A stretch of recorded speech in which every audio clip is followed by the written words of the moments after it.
What if the smart credit moves you've been told to make are actually destroying your score? You heard me. The common advice, those credit hacks, they could be costing you thousands and slamming the brakes on your biggest financial goals. For many of us, the world of credit scores feels like a confusing, mysterious labyrinth. We hear bits and pieces from friends, family, or vague internet articles and try to piece it all together. But often, the very advice or assumptions we make can actually work against us. I know this because I've been there, making choices based on myths that cost me time and money. Credit scores aren't just numbers, they're gateways to everything. Your home, your car, your future. They literally determine the cost of your financial life. If you've ever felt overwhelmed, frustrated, or just plain lost with credit, know you're not alone. Today, we unravel some of the most persistent credit score myths, empowering you with the truth to take control of your financial future.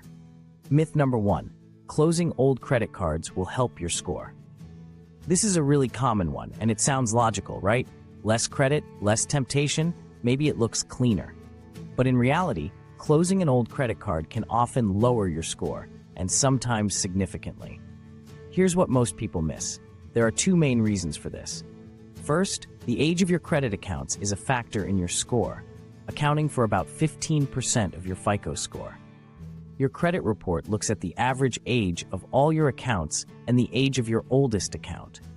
When you close an old card, you effectively shorten your credit history, which can ding that age of accounts factor. Second, closing a card reduces your overall available credit. Let's say you have 2 cards, each with a $5,000 limit, making your total available credit $10,000. If you have a $1,000 balance on one card, your credit utilization is 10%, with $1,000, 10,000. Now, if you close the other card, your available credit drops to $5,000. That same $1,000 balance now represents 20% utilization, $1,000, even though your debt didn't change.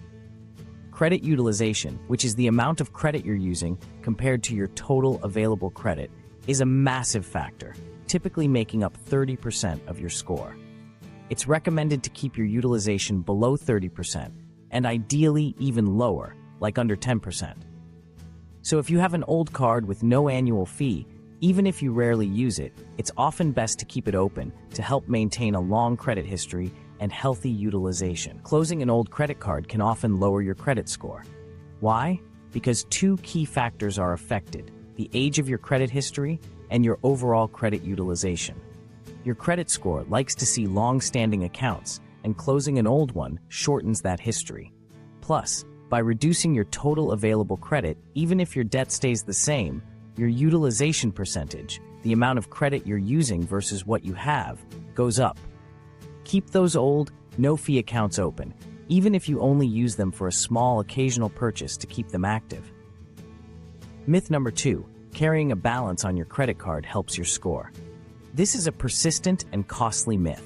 Some people believe that if you carry a small balance from month to month, it shows lenders you are actively using credit responsibly.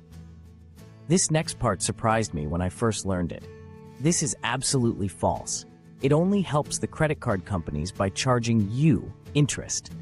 Your credit score is calculated based on whether you use your credit, not whether you pay interest on it. Paying your credit card balance in full and on time every single month is the absolute best strategy for building excellent credit.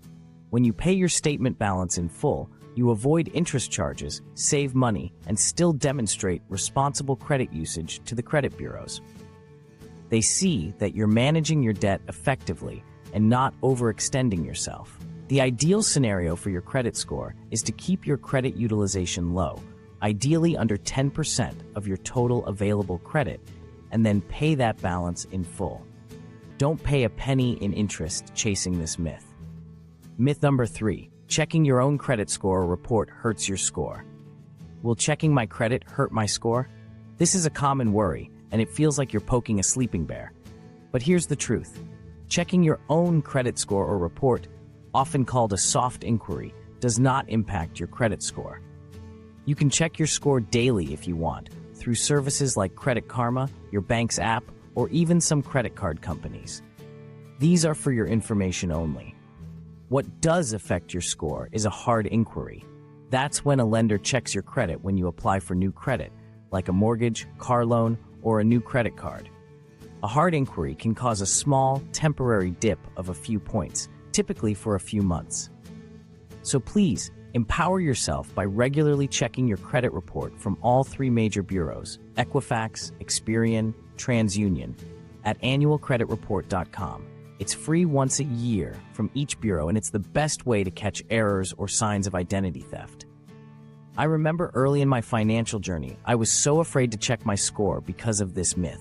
I missed catching a small reporting error for months simply out of fear. Don't make that mistake. Knowledge is power here. Myth number 4. Using a debit card helps build your credit. This myth often comes from a place of good intentions, especially for those new to credit. You're using a card, you're spending responsibly, so it must be building credit, right? Unfortunately, no. Debit cards draw directly from your bank account and are not a form of credit. Therefore, your debit card activity is never reported to the credit bureaus, Equifax, Experian, and TransUnion. This means consistent payments, responsible spending, and a healthy bank balance on your debit card will not contribute one single point to your credit score. If you're looking to build credit, especially if you have no credit history, you need to use a financial product that actually reports to the credit bureaus. A secured credit card is an excellent option, where you put down a deposit that becomes your credit limit, helping you build positive payment history without the high risk of a traditional credit card. Another option is a credit builder loan, designed specifically to help establish credit. These tools are the real path to building credit, not debit cards. Myth number 5. You need a high income to have a good credit score. This is a huge misconception that can make people feel disheartened if they're not earning a six-figure salary, but there's a crucial detail everyone overlooks. Your income level has absolutely no direct bearing on your credit score. Credit scores, like the popular FICO score, which ranges from 300 to 850, are designed to assess your creditworthiness and your financial behavior, not your earning potential. They look at things like your payment history, 35%, credit utilization, 30%, length of credit history, 15%, new credit, 10%, and credit mix, 10%. Someone earning a modest income who pays all their bills on time, keeps credit card balances low, and has a mix of credit types can easily have an excellent credit score, often above the U.S. national average FICO score of around 715. Conversely, someone with a very high income who misses payments or maxes out credit cards can have a terrible score. It's about how you manage the credit you have access to, not how much money lands in your bank account. Myth number 6. All debt is bad for your credit score. This myth paints all debt with the same negative brush, which isn't quite accurate. While excessive or poorly managed debt is certainly detrimental, certain types of debt, when managed responsibly, can actually be beneficial for your credit score. Think about good debt versus bad debt. Good debt, like a mortgage or a student loan, is often seen as an investment in your future. These are typically installment loans with fixed payments over a set period. Making consistent, on-time payments on these types of loans demonstrates stability and reliability to lenders, positively contributing to your payment history and your credit mix, which, as we saw, are significant factors in your score. Responsible use of revolving credit, like credit cards where you pay your balance in full each month, also falls into this category. The key is responsible management. It's not the debt itself that's inherently bad for your credit, but rather how you handle it.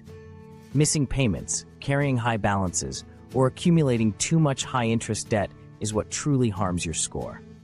So, there you have it, 6 major credit score myths debunked. The common thread here is that true financial empowerment comes from understanding how things actually work, not relying on outdated advice or common misunderstandings. Knowing the truth about these myths can save you money, time, and a whole lot of stress. Your credit score is a reflection of your financial habits, and it's a powerful tool that you can control. Remember, this video is for educational purposes only and does not constitute financial advice. Always consult a qualified financial advisor before making significant financial decisions. Now, What's your actionable takeaway today?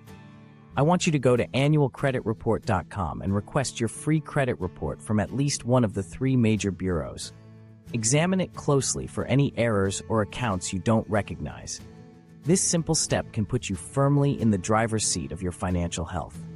If this video helped clear up some confusion, hit that like button, subscribe for more empowering financial truths, and let me know in the comments below which myth surprised you the most. Your journey to financial freedom starts with understanding, and you've just taken a massive step forward.